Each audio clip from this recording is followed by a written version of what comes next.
예, 오늘 이 자리에서 사실은 나주 동학농민혁명에 대해서 나주 시민 여러분과 함께 강연을 하게 돼서 정말 저는 역사학자로서 아주 기쁘게 생각을 합니다.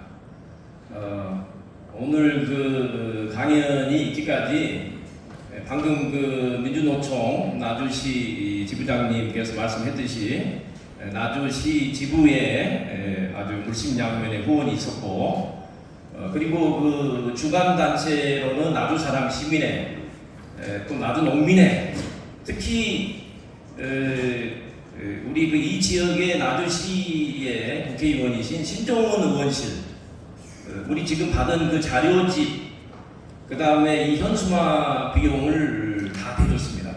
여러 선생님들이 가지고 있는 자료집 한 권이 사실은 7,000원 정도가 소요됐습니다. 그래서 지금 125부 정도를 찍었고요. 저는 역사학자이고 독립운동사를 전공한 사람입니다. 그래서 지금 자료집에 보시면은 한 300매, 원고지 300매를 썼습니다. 이 학술 논문이고요. 그래서 제가 지금 강연을 아마 나주 시민 여러분께서 잘 알 수도 있지만은 또 오히려 나주 시민이기 때문에 129년 전에 일어났던 역사적인 사건, 나주 동학농민혁명에 대해서 모를 수도 있습니다. 그래서 저는 1시간 지금부터 시작해서 1시 10분부터 시작해서 2시 10분까지 쭉 말씀을 드리고, 또 이 자리에 오신 나주 시민 여러분들과 함께 질의응답 시간을 가져서 나주 동학농민혁명에 대해서 궁금하신 내용이라든지 또 재언이라든지 이런 부분을 말씀을 해주시면은 앞으로 오늘 강연 주제가 나주 동학농민혁명을 어떻게 선양할 것인가, 이 부분도 있습니다. 그래서 그런 부분도 함께 논의를 했으면 합니다. 그러면은 강연을 시작하도록 하겠습니다. 지금 첫 번째 사진이 여러 선생님들이 잘 아는 금성관의 모습입니다. 129년 전에 금성관에서는 무슨 일이 일어났는지 아마 이번 강연을 통해서 알 수 있을 겁니다. 우리 나주의 자존심이라고 할 수 있는데, 이 금성관에서 129년 전에는 침략자 일본군 미나미 고시로가 주둔했던 이 여기를 사용했습니다. 며칠을 썼느냐? 37일간을 주둔하면서 우리 동학농민군들을 학살 명령을 내린 지휘본부였습니다.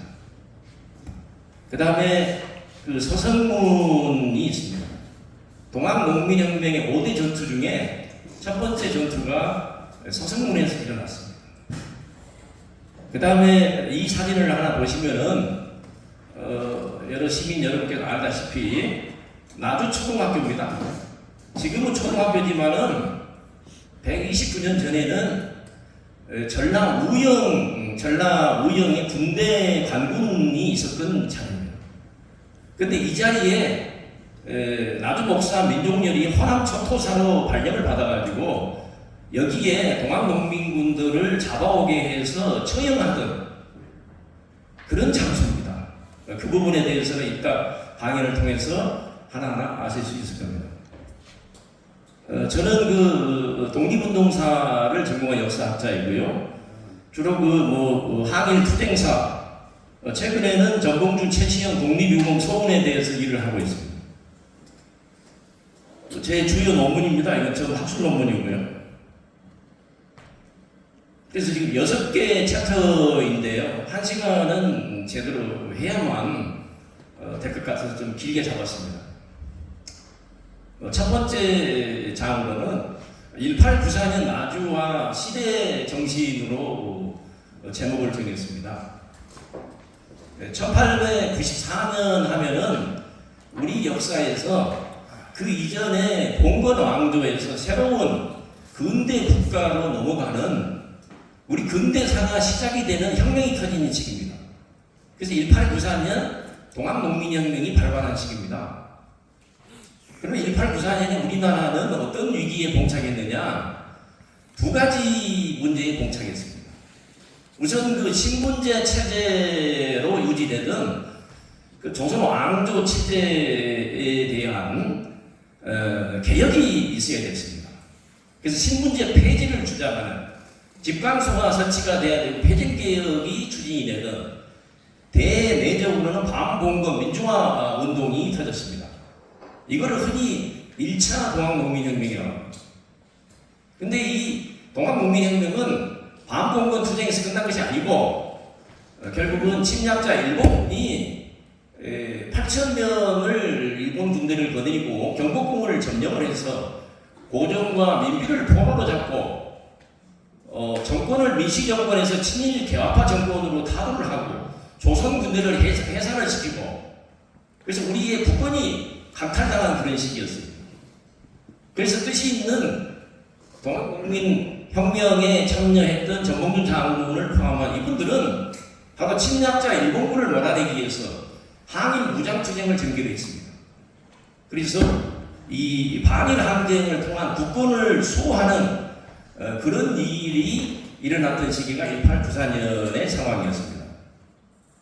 그래서 그 1차 동기는 탕관 오리 수청이라든지 민씨 척족 정권, 신분제 폐지가 핵심 과제였습니다. 아까 말씀드렸던 1894년 경복궁 점령 사건은 국권이 침탈당한 상황이었습니다. 그래서 그 일본군을 몰아내기 위해서 두 번째 혁명이 일어났는데 그것을 제2차 동학농민혁명이라고 합니다. 그래서 이 1894년 9월 10일 날 삼내에서 일어난 2차 동학농민혁명은 항일무장투쟁이기 때문에 우리 역사학에서는 독립운동이 시작이 되는 시기로 보고 있습니다. 근데 한 달 전에 이미 그 양반 유생들 서상철이라는 사람이 안동에서 의병을 일으켰습니다. 그 의병을 무슨 의병이라고 하느냐? 갑오 의병이라고 합니다. 그 다음에 나주에서 시발이 돼서 일어난 나주 을미 의병이라고 있습니다. 이것은 1896년에 일어났습니다. 그러니까 1896년에 일어난 나주 을미 의병이나 2차 동학농민혁명은 공통점은 뭐냐? 항일투쟁이라는 공통점을 가지고 있습니다. 유명한 그 민족주의 역사학자 하번식 선생, 이분이 대한민국 임시정부의 두 번째 대통령을 역임했습니다. 이분이 쓴 유명한 한국 독립운동 지열사라는 역사책에서 이렇게 얘기하고 있습니다. 이분은 역사학자이기도 하면서 독립운동을 하셨어요. 근데 이미 1920년에 이렇게 정리를 했습니다. 동학농민혁명이 일어나게 된 원인은 어디에 있느냐? 이거는 양반들의 그 압제, 그 노비라든지 백정, 농민들에 대한 압제가 심했지 않습니까? 계급사회였습니다. 그 다음에 이 관리들의 부정부패가 굉장히 심했습니다. 그런 탐악에서 일어났습니다. 그래서 박원식 선생은 상해에서 독립운동을 하면서 이런 얘기를 했어요. 일본의 간섭이 만약 그 당시 1894년에 없었다고 하면은 그때 그 전봉준 장군을 포함한 동학농민혁명 지휘부 세력하고 고정임금이 힘을 합쳐가지고 개혁된 정부를 세웠을 것이다. 이렇게 보고 있습니다. 그래서 독립국가를 건설하는 것도 가능했다. 근데 일본군이 이 나주에 그 동학농민군을 학살하기 위한 지휘본부가 생길 정도로 이따 얘기하겠습니다. 미나미 고시로가 최정예 부대 660명 3중대를 데리고서 용산에서 출발해서 나주까지 와서 동학농민군들을 대량으로 학살했습니다. 근데 일본에게 이게 파괴됐습니다. 근데 1894년에 그 독립국가를 이루지 못했기 때문에 바로 그 2차 동학농민혁명에 참여했던 분이 정봉준의 동생으로서 공주 웅치 전투에 참여했던 분이 손병희 선생이라는 분이 있습니다. 이런 분들이 전부 동학 최시영의 다 제자들이었습니다.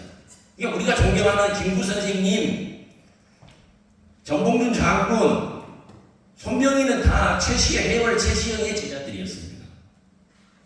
그래서 손병희 선생이 1919년에 제2의 동학농민혁명을 벌였습니다.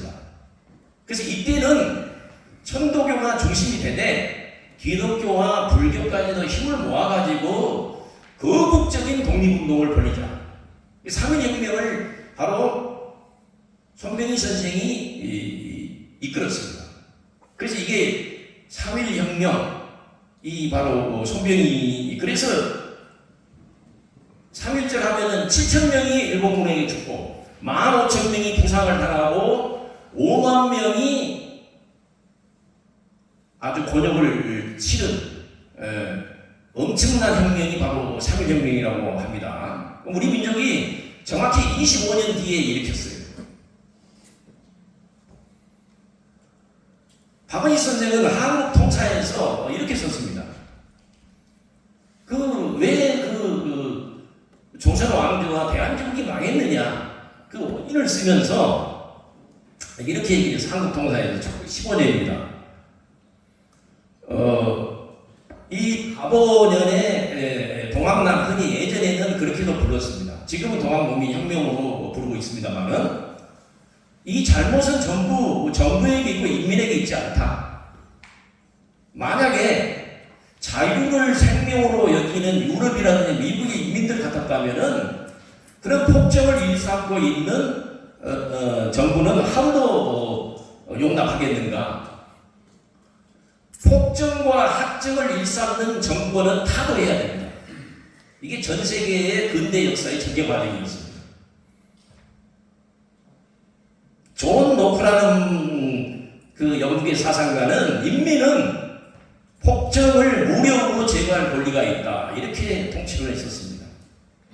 그래서 그 동학농민혁명의 1차 혁명, 2차 혁명에 참여한 분들은 이러한 폭정과 학정에 맞서서 또 침략자를 몰아내기 위해서 혁명 전선에 뛰어드는 겁니다. 공부를 하다 보니까 나주가 굉장한 도시였습니다.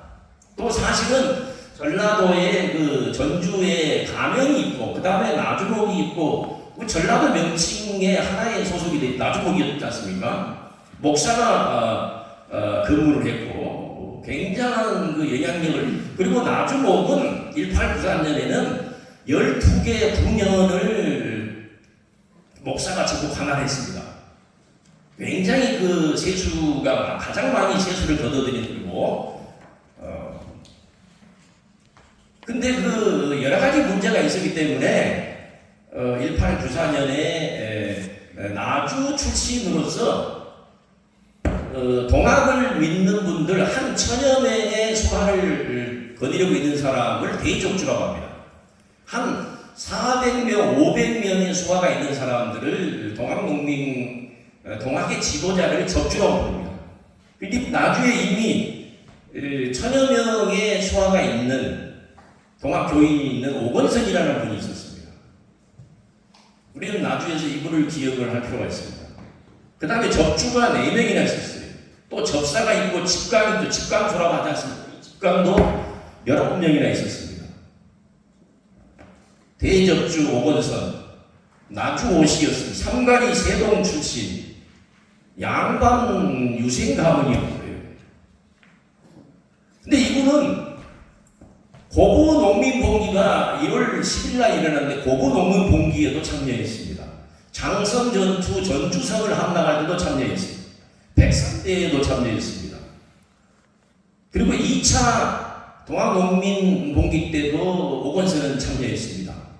물론 그 이전에 바로 서천 전투에도 참여했습니다.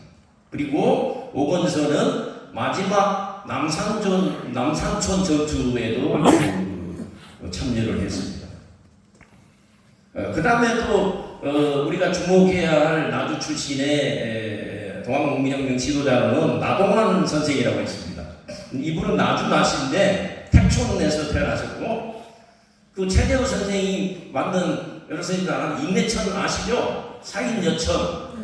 사람이 다 하느님이라는 거예요. 그러니까 동학을 믿는 사람은 조선 왕족의 관상제도라든지 양반, 중인, 그 다음에 농민, 백정, 노비 제도를 인정할 수가 없습니다. 그렇기 때문에 결국은 동학 경전을 많이 읽는 사람은 결국은 민주주의가 이루어진 그런 세상을 꿈꾸고 건설하는데 앞장설 수밖에 없습니다. 그래서 이 나동환의 경우도 고구 농민봉기 때 이미 500명을 인솔해서 고부 관할을 점령할 때 참여했다는 거예요. 그렇다면 지금 무슨 얘기냐면은 가보면 18 부사건에 이 500명의 그 수하가 있는 지도자가 나주에서 나왔으면은 이미 나주에는 그럼 언제 동학이 퍼지고 동경대전이나 용담사를 읽었느냐, 학자들이 연구를 해보니까 18한 80년대에는 나주에도 굉장히 많이 퍼졌다는 거예요. 그리고 90년대에 가면은 동학을 믿는 분들이 굉장히 많았다는 거예요. 그래서 결국은 이제 이렇게 지도자들이 나오기 시작하는 겁니다. 그래서 이 나동환의 경우는 그 고창적주 신정옥과 함께 그 나주를, 그러면 동학농민혁명, 나주의 동학농민혁명 세력들이 왜 나주성을 점령하려고 했느냐, 이유가 있어요. 이 역사는 그냥 거저 있는 게 아닙니다. 우리 그 정봉준 장군이 전주성을 점령을 하고 우금치를 점령해야만이 개혁적인 그런 정부라든지 이런 걸 세울 수 있죠. 나주도 당연히 동학농민혁명 세력 입장에서는 점령이 돼야 되는 거예요. 그리고 반대로 나주 목사 민족련이라든지 수성문 입장에서는 자기들의 직분이 있기 때문에 방어를 해야 되는 거예요. 그래서 결국은 접전이 일어날 수밖에 없는 것입니다. 그래서 이 나동환의 경우도 이렇게 그 장성 전주를 점령할 때도 참여를 한 걸 보면은 대단한 지도자라는 걸 알 수가 있습니다. 그리고 아마 기록에 보면은 나주의 성을 공격할 때 선봉으로 참여했다. 청성문 전투라든지 그 이후에 많은 전투가 5개 전투가 있지 않습니까? 근데 결국은 수성군이 굉장히 나주는 셌어요. 그 이유는 이따 설명을 해드리겠습니다. 그래서 1월 24일 날 남산천 전투에서 패배한 이후에 그 손아중과 최경선은 광주 지역으로 가서 동학농민군을 해산했습니다. 아마 그 무렵에 나동환도 어등산에서 아마 그 해산을 한 것 같습니다. 그 처갓집에 숨어 있었고 이런 그 지도자입니다. 이분은 근데 굉장히 오래 사셨어요.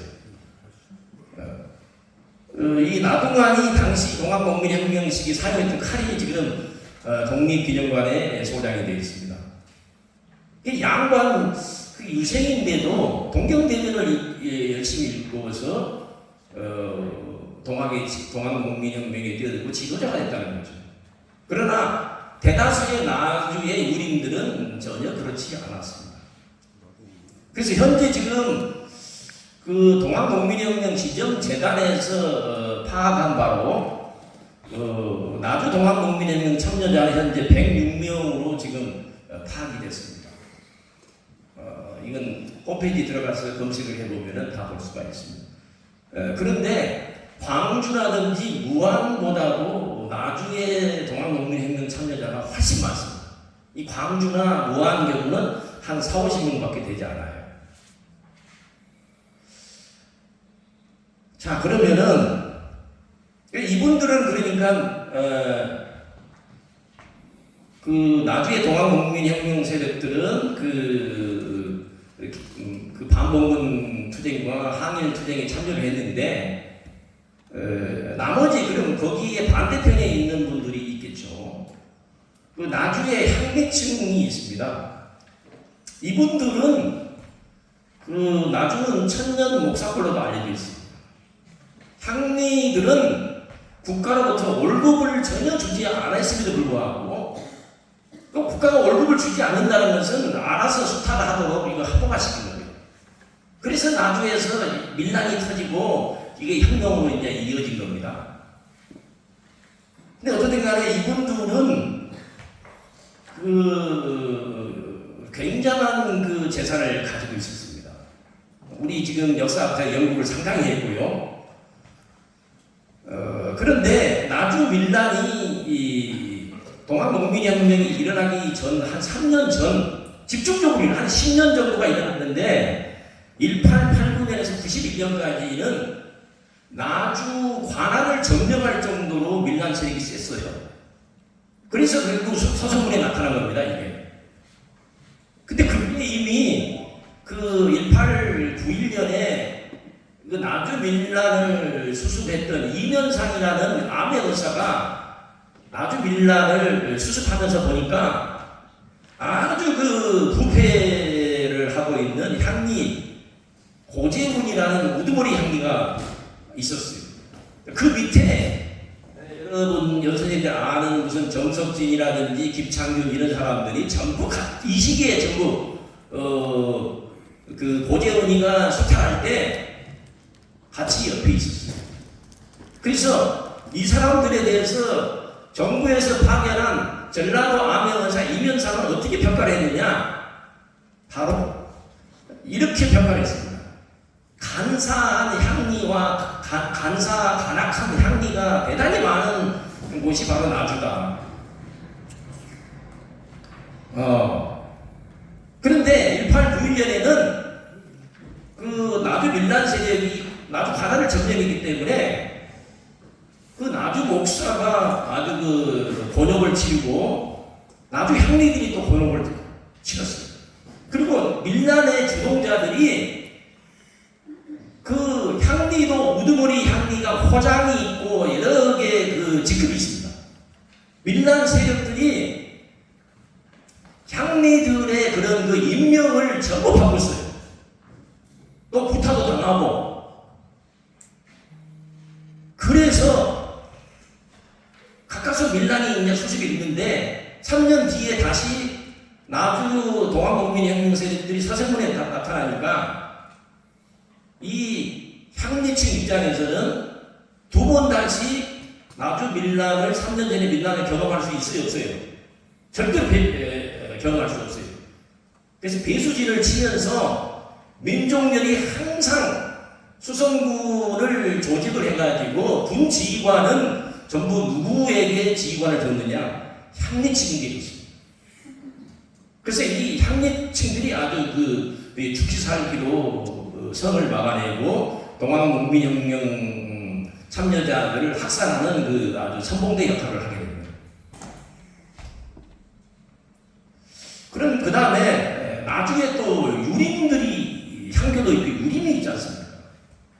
이 유림이 그러면은 지금 동학농민혁명 세력들은 개혁을 하려고 하고 침략자 일본군하고 싸우려고 하는데 그 나주에 그 의향인 나주의 유림들은 어떠한 태도를 보였느냐? 동학농민혁명의 모성과 같은 길을 걷지 않았습니다. 전부 향리층 민족열과 같은 입장을 걸었습니다. 그래서 이 나주의 유림들이 나주의 동학농민혁명 세력을 제거하는데 이 민족열이가 나주 유림들에게 그 군대를 조직하도록 얘기를 했어요. 그래서 그 군대를 동학농민군을 제거하는 부대를 민보군이라고 부릅니다. 이 민보군의 숫자가 나주가 1000명이 넘었습니다.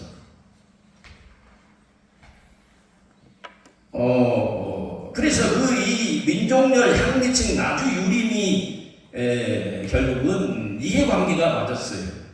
그래서 동학농민군을 압살하는데 그러면은 그 민족열 여운민씨 출신입니다. 이 민족열과 나주 유림, 향리를 지금의 그런 그 향리는 지배계층입니다. 예를 들면은 나주의 목사가 발령하기 전에는 나주의 행정적인 일을 다 하는 사람은 누구냐? 나주의 읍성 안에 살고 있는. 근데 나주는 목이기 때문에 다른 뭐 무안이나 해남이나 이런 데는 나주의 향리들이 굉장히 적어요. 뭐 30명, 40명 정도 됩니다. 근데 이 나주는 12개 그 군현을 관리한다고 했죠. 이 기록에 보면은 200여 명이 넘습니다. 그럼 거기에 그 가설들을 하면은 굉장히 많겠죠. 그러면서 이제 여러 가지 그 문제가 발생을 하는 겁니다. 그럼 이분들이 왜 동학농민혁명 세력을 왜 이렇게 잔인하게 죽이려고 했느냐? 제가 이 사료에 찾아냈습니다. 이거를 견디지 못했대. 6글자를 견디지 못한 것 같아요. 아랫 사람들이 윗사람을 능멸하고 저 천한 노비나 백정 그 농민들이 양관이라든지 향리 지방의 지배계층인 향리에게 대든다는 거예요. 동학을 믿는 사람 아까 얘기했죠. 사람은 다 하느님인데 무슨 신분제도가 있느냐. 노비제를 동학 그 경전에 보면은 영담유사에 이렇게 되어 있습니다. 동학에 입도하면 입도한 그날부터 군자가 된다고 했어요. 여기서 말하는 군자는 입도 동학을 믿는 사람은 백정이든 노비든 여자든 동학에 입도하는 그날부터 군자는 양반이 된다는 겁니다. 그래서 신분제도하고는 아주 상극입니다. 그래서 그 다음에 그러니까 천황자들이 양반이나 이런 주민들, 향리들에게 맞서는 것은 용납할 수 없는. 그리고 자기 집에 데리고 있는 노비가 노비 문서를 불지르고 동학혁명에 참여하는 것을 견딜 수 있겠어요? 그 다음에 이 정석진하고 나주 동학농민혁명을 제대로 파악하려면 민족면에 대한 연구를 해야 되고, 그 다음에 군사령관, 수성군의 군사령관이 정석진이가 있어요. 그런데 이 민족렬과 정석진이 써놓은 글에 보면은 이 비천한 종들이 우리들에게 대들었다. 종식자를 썼어요. 제가 이걸 찾아내면서 아주 쇼킹을 받았어요. 이 민족렬의 입장에서는, 정석진의 입장에서는 그 동학농민군들이 종으로 보였구나. 네. 지금 우리나라의 그 신분제도가 없어지게 된 게 다 동학농민혁명에 참여한 분들이 피를 흘렸기 때문에 지금 그 중동이라든지 이런 나라와 다른 나라가 돼. 일본은 미래가 없지 않습니까? 일본은 지금도 그 여러 가지 있을 수 없는 백작 자작 제도가 있습니다. 우리나라에는 그게 없지 않습니까? 네, 그런데 더 큰 문제는 지금 우리 그 나주시에서 나온 책자라든지 일부 연구를 보게 되면은 그 나주는 의향이기 때문에 김천의 한일 투쟁이 어떻게 이어졌느냐? 지금 보면은 연구가 한말 아주 의병에서 그 다음에 3.1운동, 학생운동으로 이렇게 정리가 되어 있어요. 근데 나도 동학농민혁명인 세력들이 진짜로 척의 세력이거든요. 이런 얘기를 잘 안 하고 있어요. 그러면은 그렇게 1896년에 그 나주 울미의병을 일으켰던 그 핵심 세력들이 일본 군대가 8,000명이 경복궁을 점령하고 그 가장 반일 세력인 동학농민혁명 세력을 압살하려고 최정예 부대를 거느리고 용산에서 나주까지 내려올 때 나주에 그러면은 그 향리층하고 유림들은 뭐 하고 있었느냐? 제가 공부를 1894년, 1895년에 이분들은 반일 의식이라든지 반일 항쟁에 전혀 나서지 않았습니다. 예.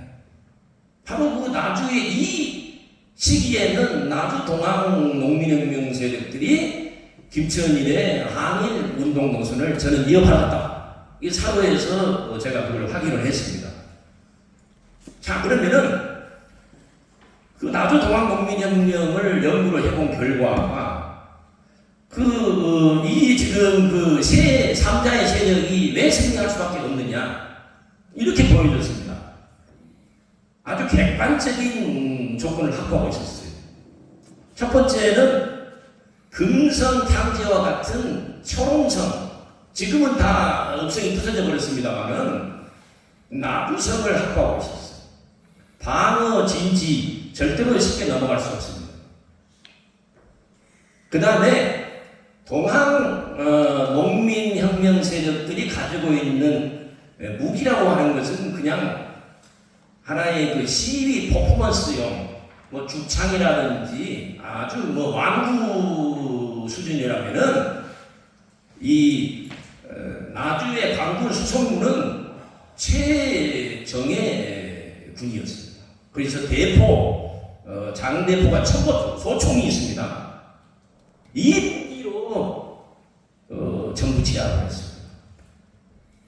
그 다음에 어떤 방어가 이루어질 때는 이해관계가 맞아야 돼요. 근데 여기 보면은 민종렬이 어떤 사람이라는 것을 제가 이따 얘기를 하겠습니다. 이 민종렬과 그 다음에 향리와 나주 유림들이 단합할 수밖에 없었어요. 왜냐? 자기들이 가지고 있는 저 성 밖에 있는 토지가 어마어마하게 많이 있었어요.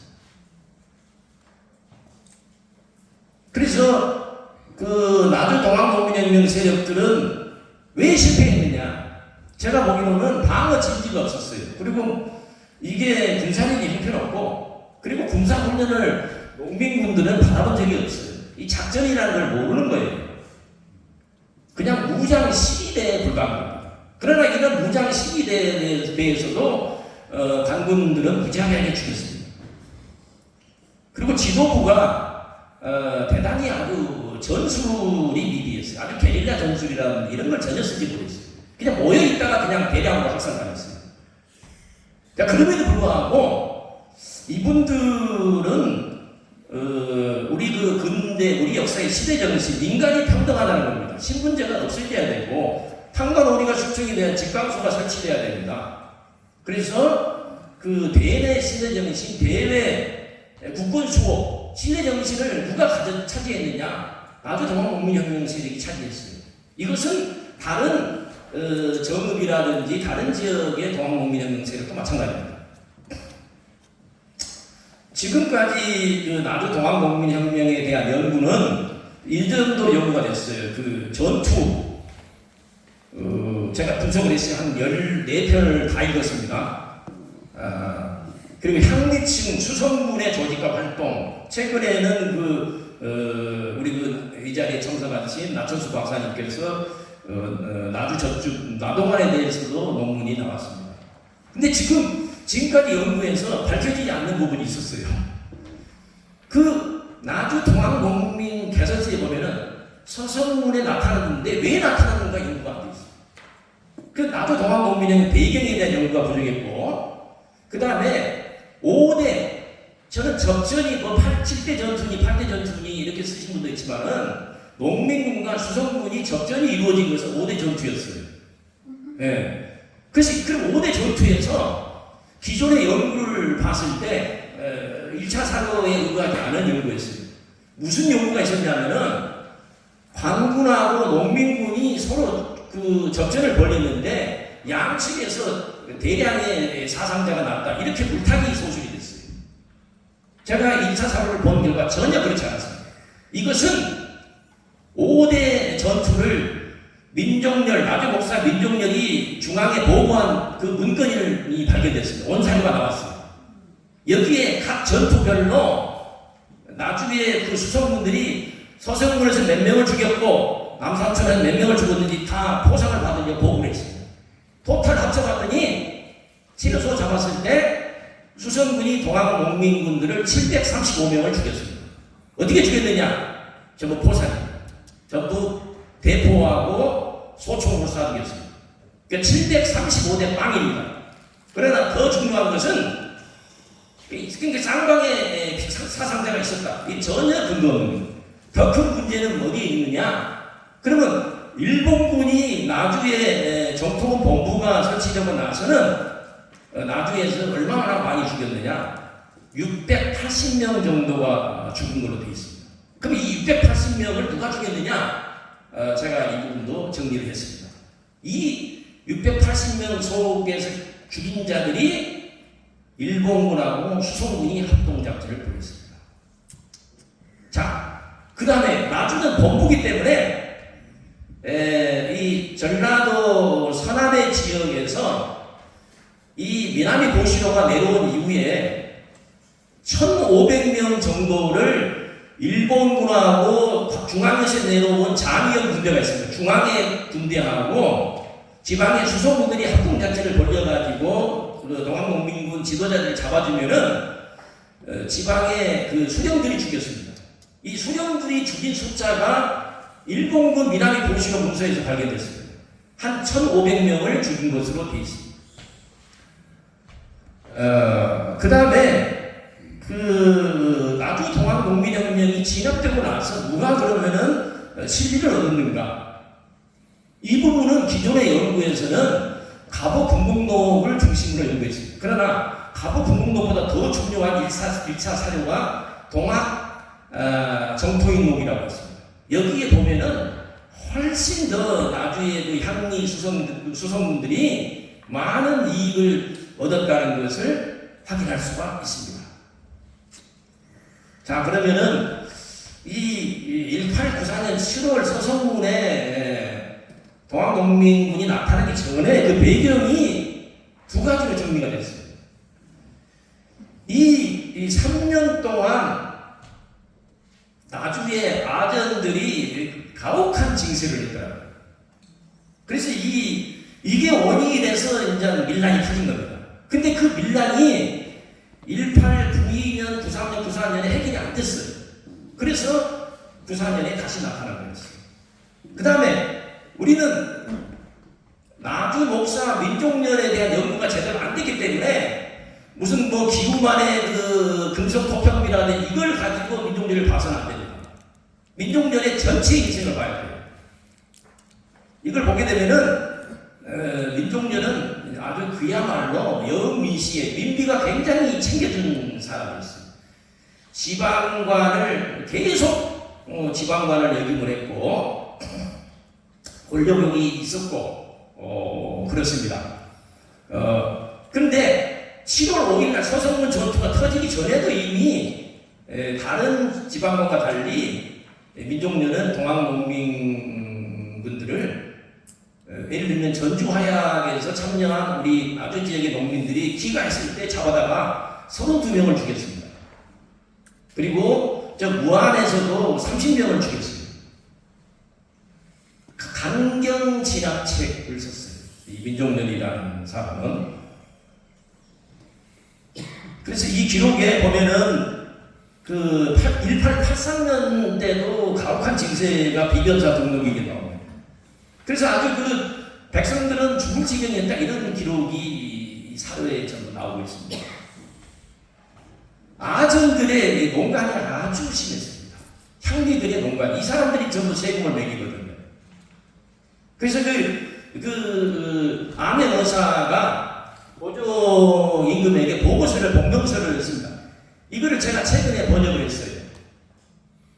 그 호남 수계초라고 하는데 여기에 보면은 동학농민혁명이 일어나기 전까지의 그 나주 밀란에 대해서 상세히 써져 있습니다.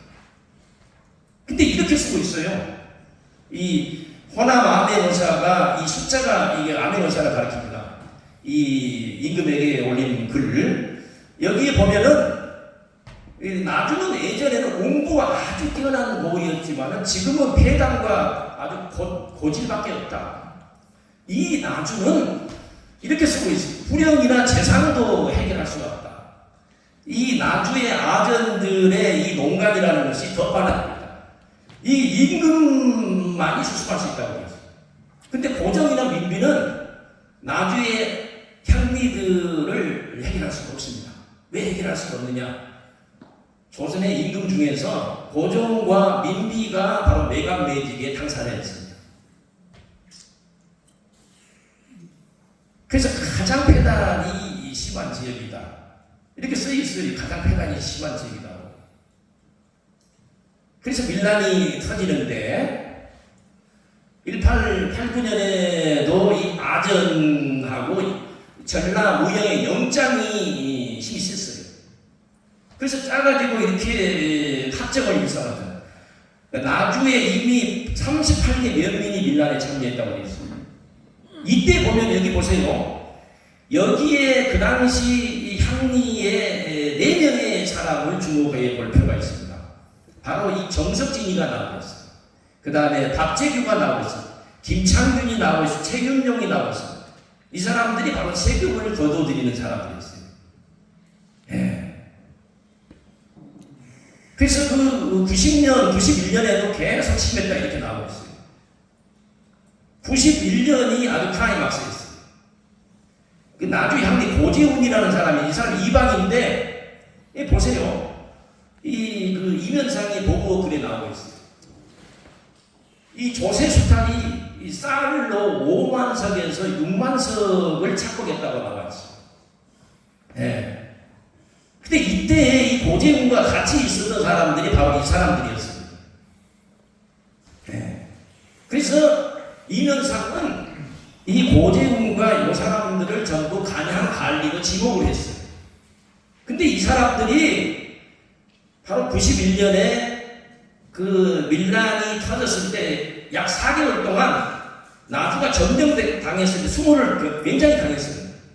그래서 자기들이 2번 다시는 이 백성들에게 수모를 안 당하겠다고 해서 수성군에 아주 그 몰두를 합니다.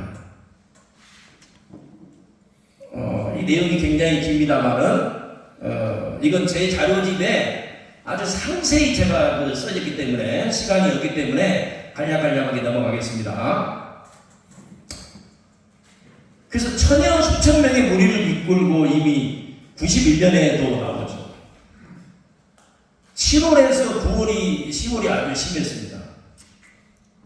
이 벌써 나주의 그 밀란의 주동자들이 관할을 난입해가지고 목사를 이입하고 아정과 향림을 임명하고 있잖아요.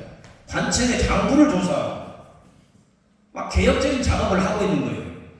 그러나 반대로 나주 목사라든지 정석진이나 박재규 입장에서는 당하고 있는 사람들 입장에서는 견딜 수가 없죠. 그래서 수습을 합니다. 그래서 이면상이가 10월 11일 날 암행의사 출도해야 해가지고 쌍방을 처벌했어요. 그래서 밀란의 주도자들도 처벌하고 밀란의 원인을 제공하는 자들도 처벌하는데 이게 이제 기울어진 운동장이 있습니다. 이 주동자는 많이 투절했는데 맞다가 죽어버렸어요. 물고기에 죽었다는 거예요. 나머지 그 밑에 밀란 참여자들도 죽지 않을 만큼 얻어 터졌어요. 자, 그런데 이 문제는 밀란을 일으키도록 하는 그 밀란을 일으킨 그 세골 많이 거둔 놈들 있잖아요. 간양 관리들에 대한 처벌이 이게 약했어요. 그래서 이 사람들도 잡아다가 이면 그 암행의사가 2차례 그 아마 엄역을 처해서 빠따를 때렸다는 거예요. 이 정석진이나 이 사람 다 맞은 거예요. 박재기나 이런 사람들이. 그리고 이 암행의사니까 이 간양 관리들을 전라 간행에 보고를 해가지고 유배를 보내도록 했어요. 이 세계 도를 넘어서 유배를 보내라. 이게 올렸는데 전라 감사가 거절을 했어요. 왜 거절을 하겠어요? 이 항리들은 보통 사람들이 아닙니다. 자, 근데 이 사람들이 풀려나요? 91년에 이렇게 밀란의 그 원인 제공한 사람들이. 그래서 이 암행의사가 나주 감옥에다가 수납을 채워가지고 감옥에 넣어놨는데 나중에 그 향리들이 다 풀어져 버렸어요. 그래서 절대로 잡히지 않았어요. 오히려 다시 복직 이 고재문이가 이방이 되지 않습니까? 향리 중에서 최고 우두머리 향리는 호방이라고 합니다. 그 이후에는 호방은 누가 차지하느냐? 동학농민혁명 시기까지 전부 정석진이 차지했습니다. 그래서 이 사람들이 처벌이 안 되고 복직이 되면서 정태환이 벌써 포장이 되죠. 여기 1891년에 전부 율생 법률 이게 다 향리들입니다. 향리들. 도서원 세금 버는 사람들 전부 그 수령이 다 뒷배를 받은 거죠. 그리고 이분들은 주로 어디서 이 전부 읍성 우리 나주성 안에 살았어요. 향리들은. 그래서 이제 수령을 나주 목사를 보자는 거예요. 그런데 이분들이 왜 1894년에 이렇게 그 세금을 내는 농민들에 대해서 이렇게 가혹하게 진압을 했느냐? 이 배경이 있지 않겠어요? 그래서 지금까지 역사학에서 연구된 것을 제가 정리를 했습니다. 이 박재규 가문하고 정석진의 가문을 연구를 했는데요. 이 박재규의 아버지가 박성호인데 이미 1863년에 493마지기를 가지고 있습니다. 9만 평이 넘는 대지주였습니다. 그런데 이 박재규는 1931년까지 살았는데 호가 난파죠. 근데 이분은 한 40년이 지나가지고 1901년 대한제국 시기 때는 이미 21만 평으로 늘어났습니다. 나중에 논입니다, 논 이게. 그리고 소장농이 209명이 있고 한 20년이 지나가지고는 2,900마지기 58만 평을 가져. 이걸 김건태 선생이 논문을 썼습니다. 이게 542명의 소장농이 있었어요. 그러니까 나주의 그 1894년 향리의 경제적인 기반이 약하지 않았다는 겁니다. 그리고 이 박재규 경우는 1895년에 양반들에게 아까 제가 얘기했죠. 나주 동학농민혁명이 진압되고 나서 누가 이익을 챙겼느냐? 수성군이 당연히 창리들이 얻은 겁니다. 그러니까 다 양반이 되고 참복벼슬을 얻고 이게 국내부 주사, 장군수, 복선군수 또 이민승이라는 그 지방의 중앙의 그 관료가 있었어요. 그 아들에도 보면은 3대를 보면은 66만 평을 차지했습니다. 그런데 이 정석진은 1896년에 처형당해버렸기 때문에 그 아들의 재산이 정안민인데 1930년에 51만 평이었어요. 그러면 정안민이가 이렇게 30년에 이렇게 재산을 가질 때는 정석진 시대에도 재산이 있었기 때문에 세습이 있다고 볼 수 있죠. 대지주였습니다. 지주. 그래서 이러한 가혹한 징세, 아까 지금 문제를 제가 얘기했죠. 향리들은 국가에서 월급을 지급했다고 해서 안 했어요. 안 했다고 했죠. 여기에 근본적인 조선왕조의 문제가 있습니다. 그래서 바로 이러한 요인 때문에 밀란이 제대로 해결이 안 되기 때문에 아주 동학농민혁명이 터진 겁니다. 그 다음에 그 민종렬은 호가 지남인데 1899년에 죽었습니다. 그런데 이 민종렬은 정말 아주 흥미로운 사람이었어요. 1893년에 나주 목사로 부임을 해가지고 이 94년에 이미 고구농민봉기 3월에 1차 동학농민혁명을 다 알고 있었습니다. 민종렬은. 그래서 이 뭐라고 얘기를 하느냐? 이 민종렬의 입장에서는 나주 목사로서 자신의 그런 권력과 명예를 유지시켜야 되고 자기가 판단했을 때는 자기를 도와줄 세력으로서는 향리라고 판단해야 될 것 같아요. 그래서 이 향리학 등교들을 모아놓고 지금 저 동비들은 진압이 안 될 것 같다. 근데 나는 직분이기 때문에 내가 나주성을 지킬 테니까 여러분들은 그냥 헛되이 죽지 말고 그냥 떠나라. 이 말은 사실 거짓말이죠. 이 말을 하니까 근데 생각해 보세요. 나주 읍성 밖에는 수십만 평의 땅이 있지 않습니까? 이 사람은 경제적인 기반이 굉장히 중요한 겁니다. 그런 얘기는 제가 시간이 없으니까 안 하겠습니다. 그래서 이 향리하고 분교들이 우리는 나주 읍성을 벗어나서 다른 데 갈 곳이 없습니다. 이렇게 이제 결사대가 형성이 되는 겁니다. 그래서 이 민족열은 그러냐? 그럼 우리가 한번 힘을 모아보자. 이 나주는 천혜에 성이 넓고 해자가 있고 무기도 있고 그리고 우리가 힘을 합치면은 뭐를 못하겠느냐 이렇게 연설문이 그 황현의 모하기문에 이게 실려 있습니다. 그리고 그 전라 우영의 영장이 이호가 있었어요. 그래서 군사훈련을 시키고 이렇습니다. 그래서 이 황현은 이 민족련에 대해서 평을 이렇게 해놨어요. 아주 이 민족련은 직업관리였어요. 직업관리.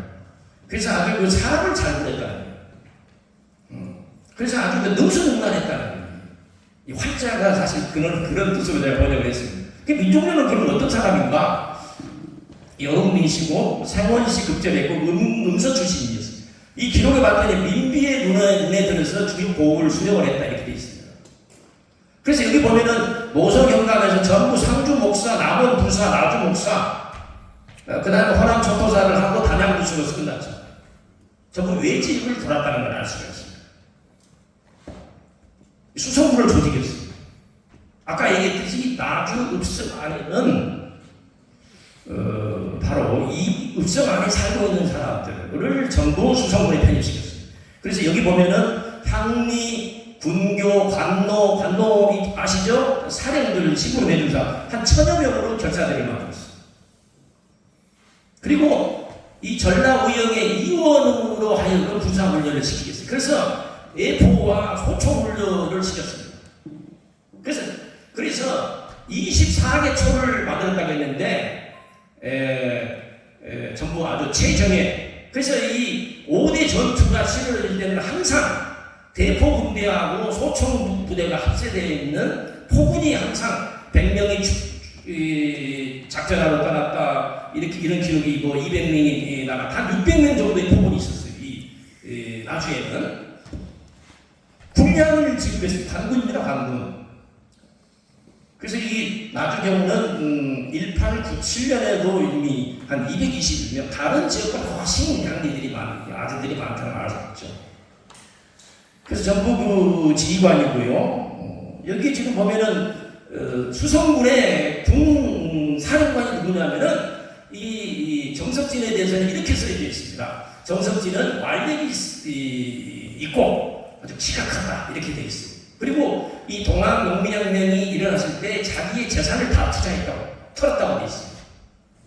투자한 거죠. 그러니까 정석진이 군사령관인데 재산을 투자해서 나머지 향리들도 전부 다 재산을 투자했겠죠.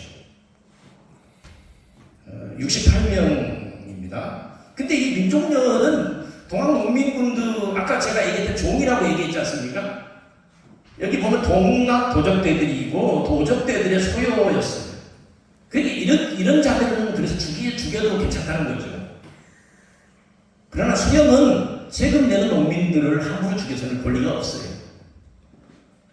강경 진압 이미 7월 5일 전에 4월 6일 날 무안에서 동학농민군들이 있다는 소식을 듣고 30명을 잡아가지고 3명을 효수를 하고 전라우영에서 간대에다 걸었습니다. 27명은 현지에서 처치했어요. 그 다음에 4월 11일 날은 27명을 체포했어요. 이 체포 소식을 누가 들었느냐? 동학농민혁명 총사령관 전봉준이 들었습니다. 자, 그래서 4월 18일 날 한평에 있으면서 전봉준이가 나주의 향리들에게 공문을 보냈습니다. 그래서 동학교도들을 석방해달라. 탐관 오리를 징벌해야 되겠느냐? 여기에 대해서 민족련은 이미 수성문이 있었기 때문에 거절을 했습니다. 그리고 우리 전주 하약 이후에 집으로 돌아가는 동학농민군을 이미 5월 8일 이후에 32명을 살해했다고 되어 있습니다. 그래서 결국은 이제 7월 달로 이어지는 거죠. 자, 그러면은 이 5대 전투 시간이 저에게 한 10분밖에 남지 않았는데 한번 간략하게 이 부분은 말씀드리고, 그 다음에 그 사실은 그 일본군이 금수관에 주둔을 해가지고 이 미나미 고시로와 민족연이가 어떤 짓을 저질렀느냐, 이 부분에 대해서 제가 말씀을 드리겠습니다.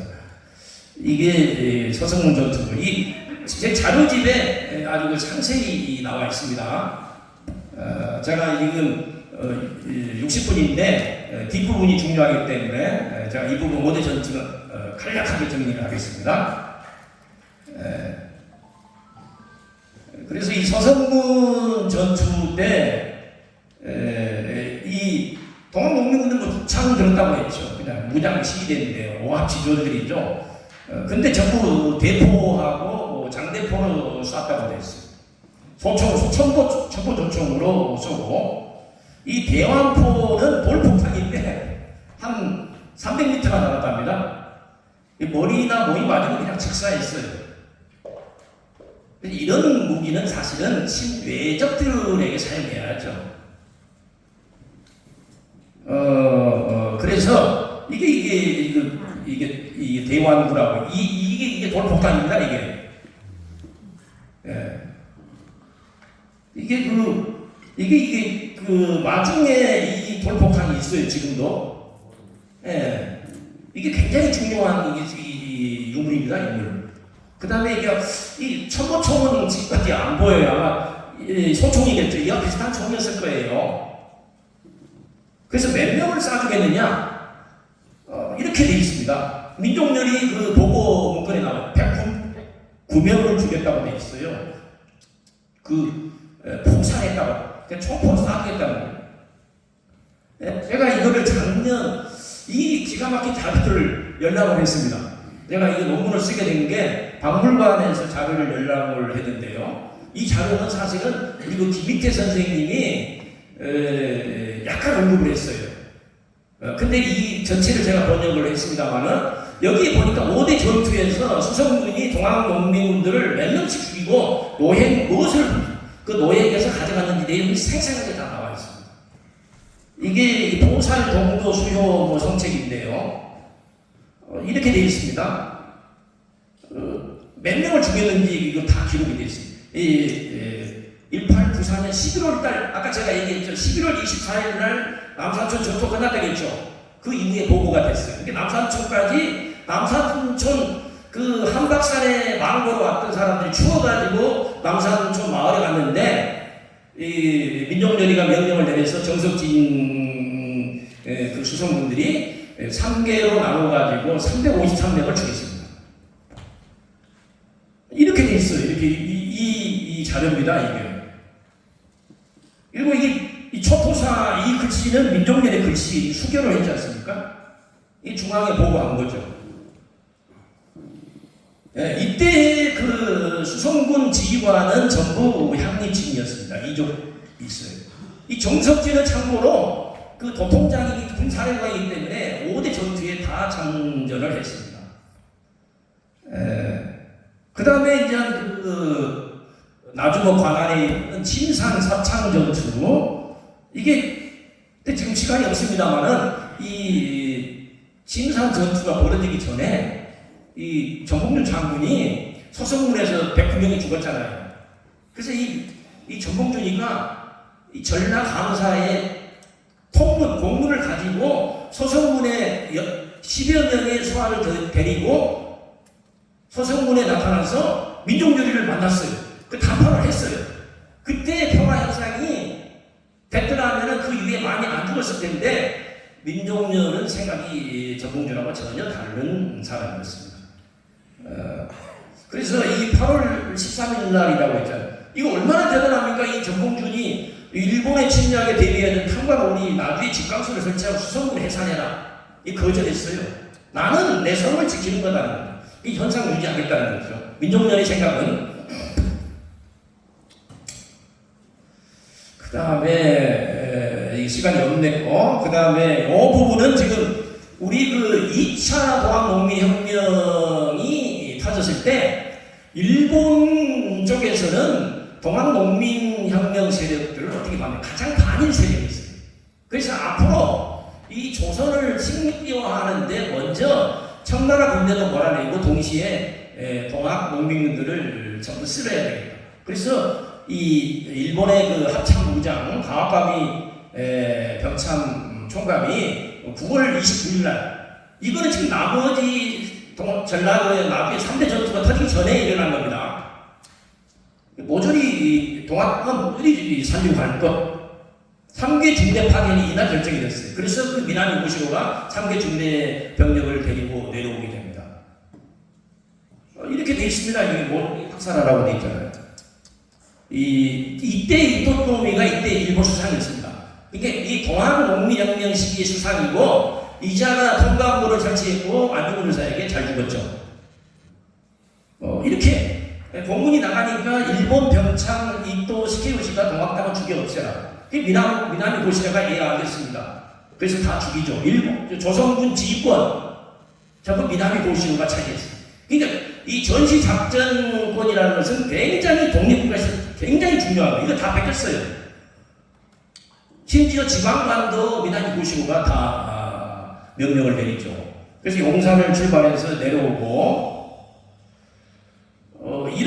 이 시기 이제 10월 15일 날 용산에서 일본군 3개 중대가 내려올 때 광주에서 이 심산에서 나주 동학농민 이 전투가 터졌는데, 이게 침산의 모습입니다. 시간이 없기 때문에 생략을 하고, 이때에도 23명을 죽였어요. 저 포산입니다. 항리칭 지휘관 용진산 전투 10월 28일 날은 이 나주 목사 민족연희가 나주성을 잘 방어하고 그 동비들을 잘 제압을 하는 걸 알고 호남 초토사로 임명장을 줬습니다. 그래서 호남 초토형, 호남 초토형이 나주에 설치됐기 때문에 줄여가 그냥 나주 초토형이라고 해요. 원래는 호남 초토형이에요. 그래서 이 호남 초토형이 바로 전라 우영에 설치됩니다. 여기서 많이 또 죽였어요. 나주 초등학교 이 자리 같은 여기 주로 여기서 처형을 하고 이제 시시를 벌인 거죠. 여기에 이제 680명이 나왔다는 겁니다.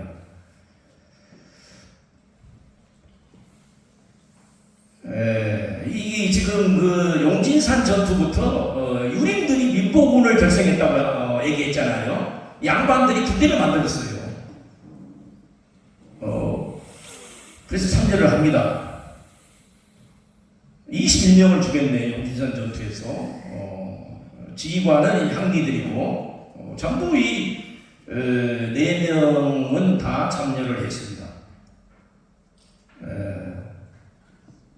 그 정석진이가 이렇게 얘기하고 있잖아요. 종들을 죽이고 잡는 것을 셀 수가 없었다. 이 종시자를 썼어요. 종시자. 이 종시자입니다. 그 다음에 이제 장등창 고마포 전투, 여기 이때 많이 죽었습니다. 이 민복원이 벌써 1,500명이 있잖아요. 그 양반들이 마을에 데리고 있는 그 농민들이나 노비들이 있지 않겠어요? 저도 민복원을 편입시키는 거죠.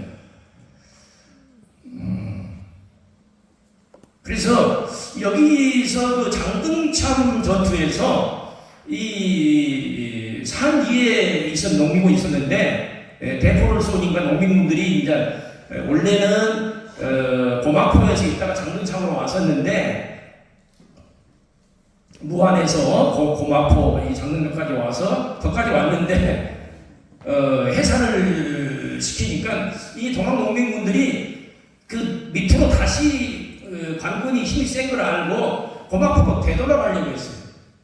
그 도망가는 동학 농민군들을 이 수성군이 쏴주겠습니다. 이때 65명을 죽였고, 정석진이가 심리를 추격해가지고 죽였다고 했어요. 어떻게 죽였느냐? 이렇게 나와 있어요. 이렇게 추적을 해가지고 49명, 43명을 짓밟아 죽였다고 했어요. 그 미국의 경찰관이 흑인을 그 발로 목을 짓밟아가지고 죽인 적이 있었죠? 아마 달리기를 잘 못한 농민들이 아마 후성군에게 짓밟아, 이것도 보고 그랬어요. 이게 천답사입니다. 천답사. 발불차 발불답. 잘 봐서 주겠다는 거예요, 이게.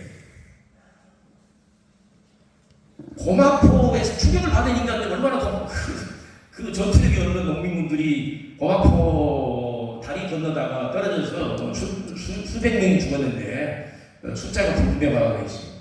이게 지금 여러분이 잘 아는 이 고막교 다리입니다. 이게 지금의 모습이고요.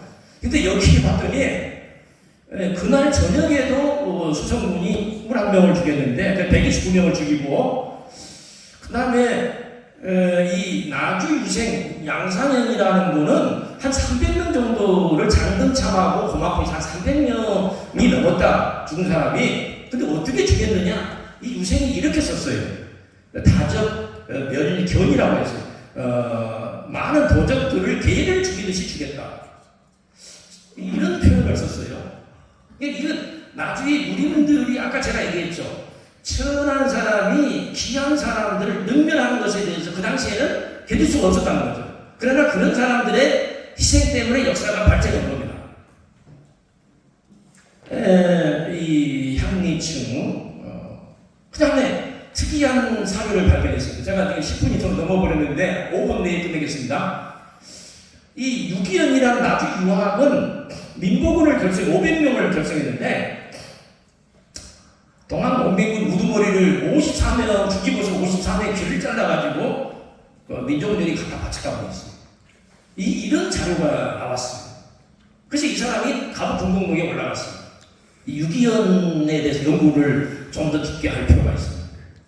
마지막 남산천 전투 이 부분 얘기를 많이 했기 때문에 근데 남산천 전투가 터지기 전에 이 민족열과 정석진 입장에서는 고마포 전투에서 충격을 받았던 것 같아요. 그래서 5번이나 공문을 보내가지고 이 원군을 요청합니다. 근데 그 공문을 누가 받느냐? 미나미 고시로가 받았어요. 그래서 미나미 고시로가 이렇게 민족열하고 정석진에게 편지를 보냅니다. 이 부분 제가 한 말씀만 드리겠습니다. 이렇게 얘기를 했어요. 그 미나미 우리가 구원해 주겠다. 우리 군대가 갈 때까지 잘 사수하고 있어라. 그래서 이 미나미 고시로가 그 금성관에 왔을 때 민족열하고 정석진과 미나미 고시로는 아주 굉장히 잘 지냈습니다. 그래서 포상을 주라고 해요. 이런 침략자가 이대로 포상이 이루어졌습니다. 그러면은 이 지금 그 한박산까지 망을 보러 왔는데 그 다음날 죽었습니다. 이 포군이잖아요. 100명. 이 정예군들이죠. 그래서 얼마를 죽였느냐? 353명을 죽였다고 나와 있습니다. 민족열 보고서에 그렇게 쓰여져 있습니다. 여기 보면은 시체가 쌓여서 서로 포개졌다 이런 기술도 있습니다. 하여튼 오건선은 도망을 갔습니다.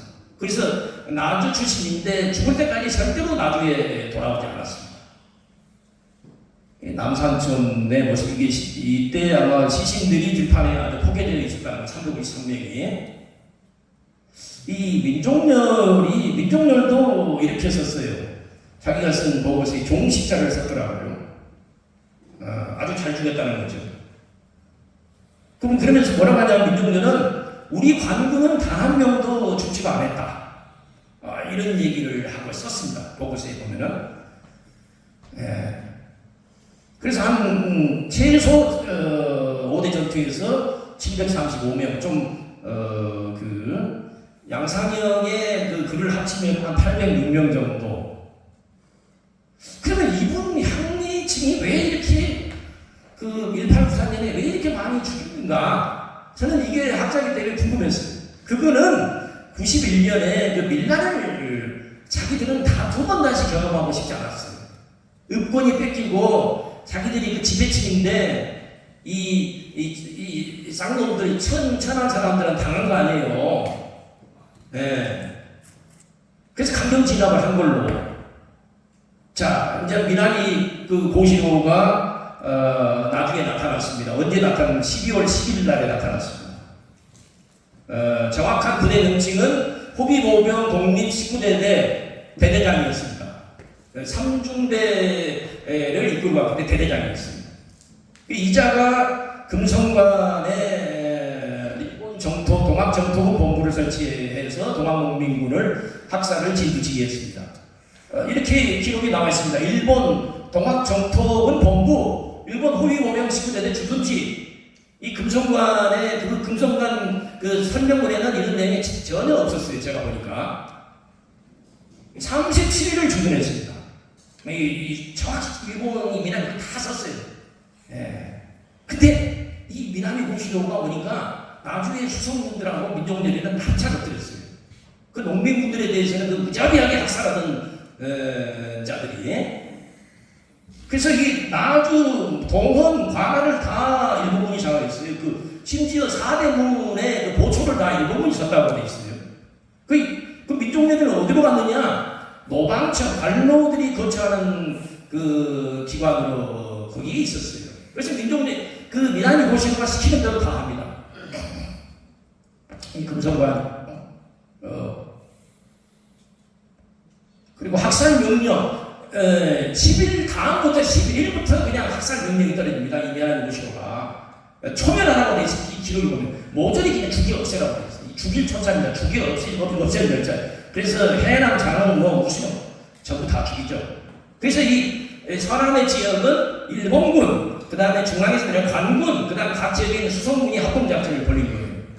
가장 반일 세력들을 제압한 거죠. 자기가 했어요.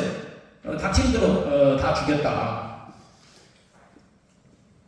그 어떤 그 양호 문성공 일기에 보면은 이 농민군 지도자 94명을 전라도 지역에 잡아왔는데 94명 중에서 73명을 총살했다고 되어 있어요. 직결 총살한 겁니다. 이 기록이 나와 있어요. 그 지방관들도 다 명령에 따릅니다. 그래서 일본군하고 그 중앙군이 잡아다 주면은 지방관들이 이렇게 죽였어요. 세남에서는 250명, 장흥에서는 300명, 나주에서도 230명이 죽었잖아요. 이때 아마 처형을 하도록 한 자가 민족률이었을 겁니다. 나머지는 숫자가 적죠. 그래서 이 애롬이 뭐라고 했냐면은 이 정도로 제압했으면 다시는 일어나지 않겠느냐. 그러니까 동학농민혁명 이후에 가장 그 한일 무장 투쟁을 한 세력들이 그 이후에 그렇게 일어나지 못했어요. 언제 일어나냐면은 1909년에 그 우리 호남 우병에서 굉장히 시간이 지났어요. 그때 일본군이 남한테 두골 작전을 해서 또 죽였죠.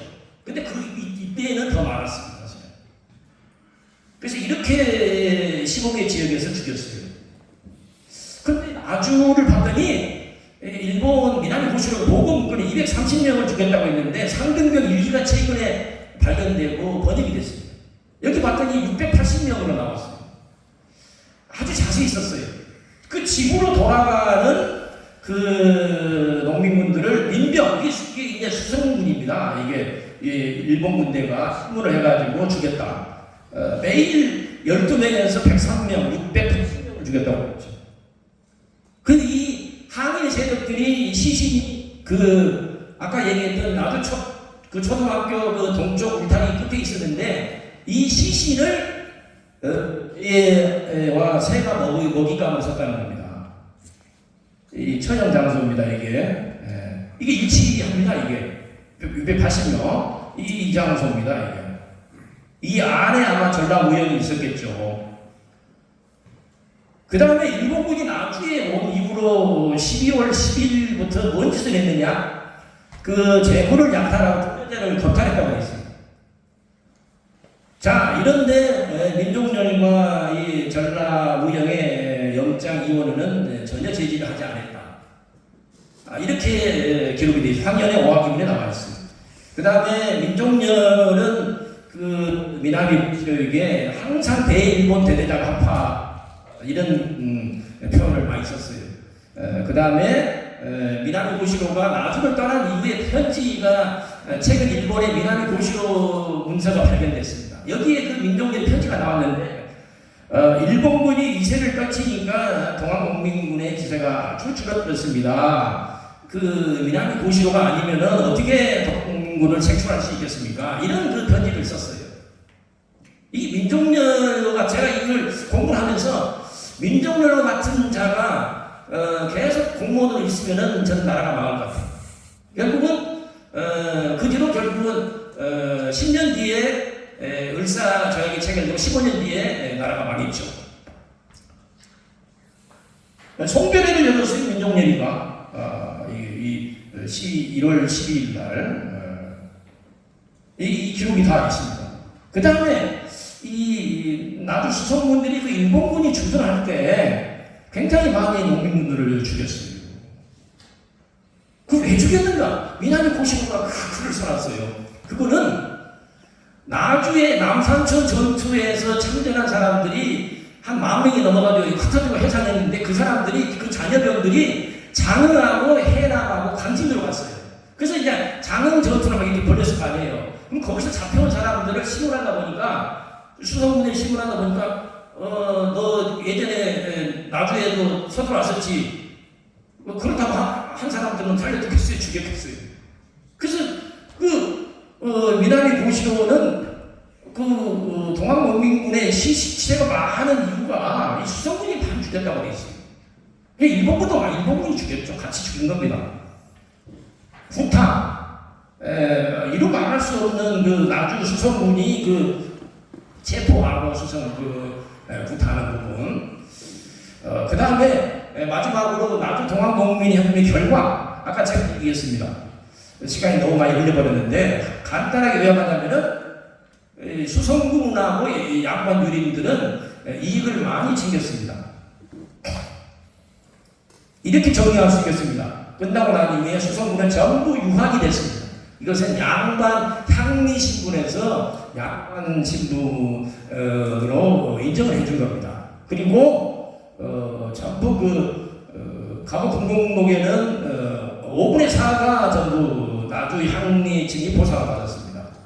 68명 중에는 42명. 이 부분을 연구를 좀 안 했어요. 동학당 정토인로. 그리고 다 무관직을 받잖아요. 이 정석진의 경우. 그 다음에 해남 군수로 발견됐어요. 이 정석진은. 물론 나주 우병에 참여했기 때문에 그 다음에 죽었죠.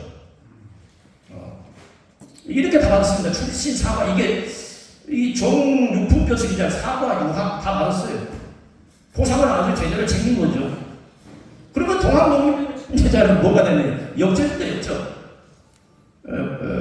옥살이 하든지 고향을 떠나든지 역적으로 몰리고 일제식민지 시기에는 그 연장선이죠. 미나미 고실의 연장선이기 때문에 반일분자 동학농민혁명 세력 숨도 제대로 쉬지 못했을 겁니다.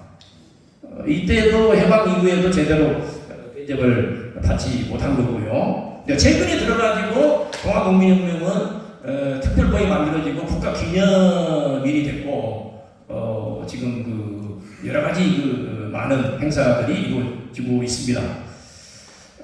이 나주 동학농민혁명의 압살을 함으로 인해서 아까 제가 얘기한 대로 한 735명, 680명을 합치면 한 1,500명 정도 되잖아요. 이분들이 만약에 살았다 가면 그 이후에 항일 영향이 우리가 굉장히 셌을 거예요. 이게 다 압살시킨 거예요. 민주 세력을 전부 압살시킨 거죠. 그 다음에 민족련에 대해서 이미 조선민족대표 33인 3.1혁명 때 참여, 그러니까 2차 동학농민혁명에 참여한 무궁치 전투에 참여한 이런 사람들 9사람이 3.1 독립선언서에 또 9명이 서고 있습니다. 그러니까 이 제2의 동학농민혁명이 됐잖아요. 그러니까 이 대단한 겁니다. 근데 우리 지금 독립유공 서울에서는 선배니 선생님도 3.1혁명에 참여해서 보상받은 거지 우금치 전투에 참여해서 보상 전혀 받지 않았어요. 의병들은 지금 다 받았습니다. 정봉준 장군, 최시현 선생 독립유공자가 아닙니다. 지금 우리나라가 지금 그런 나라입니다.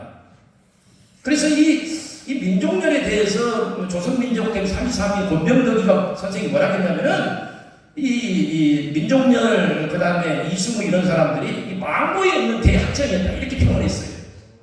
네. 그래서 이분들은 패배했어도 결국 우리 역사 발전의 동력이었고 혁혁한 의미를 가진다. 시간이 많이 흘렀습니다만은 그 다음에 조지 오웰이 이런 얘기를 했죠. 현재를 지배하는 자가 과거를 지배한다. 이게 상당히 핵심적인 말입니다. 그래서 어느 지역이든지 현재 그 지역이 현재 누가 지배하고 있느냐 어떤 민주 세력이라든지 개혁 세력이 힘이 세다면은 그런 선양이 이루어지는 거고, 그렇지 못할 때는 그렇지 못하죠. 그래서 기념사업회가 선양 방안으로는 만들어져야 될 것 같아요. 전국에 지금 34개가 있는데 67년부터 만들어졌어요. 그리고 지금 그 나주는 그 5월 11일 날 국가기념일 행사를 하지 않는다고 제가 얘기를 들었어요. 근데 지금 광주광역시나 전라남도 이런 데 다 하고 있지 않습니까? 나주가 바로 그 민주도시고 의향이죠. 네. 그 다음에 나주시의회에서는 저는 나주 동학농민혁명 사업을 지원하기 조례를 제정해야 될 것 같아요. 그래서 지금 다른 지역에서는 전라남도, 광주, 광역시, 전남, 장흥, 무안도 다 있습니다. 전국에 뭐 전북, 충남 이게 뭐 말할 수 없지만 유족회도 있고. 그 다음에 제가 이제 강연을 마무리하면서 그 나주 동학농민혁명 이름탑이 저는 세워진다고 봐요. 서성문에서는 그 109명이 죽었잖아요. 그분들에 대해서 전혀 이름을 하지 않는다는 것은 한번 생각해 봐야 된다고 봐요. 그 다음에 그 나주 초등학교에 일본군에 의해서 그렇게 희생되신 분들 이름탑, 이게 그 공주금치에도 이름탑이 있고 강원도에도 있고 지금 장흥에도 있고 없는 데가 없죠. 전국에 탑이 최근에 그 일본인들이 지금 나주에 사제비를 올해 10월달에 세운다고 합니다. 이거는 대단히 일본의 양심 있는 분들이 이런 일을 한다는 것은 굉장히 소중한 일이다 이렇게 생각을 합니다. 제가 원래 1시간만 강연을 해야 되는데 한 20분을 더 추가했습니다. 죄송하게 생각합니다. 이상으로 강의 마치겠습니다.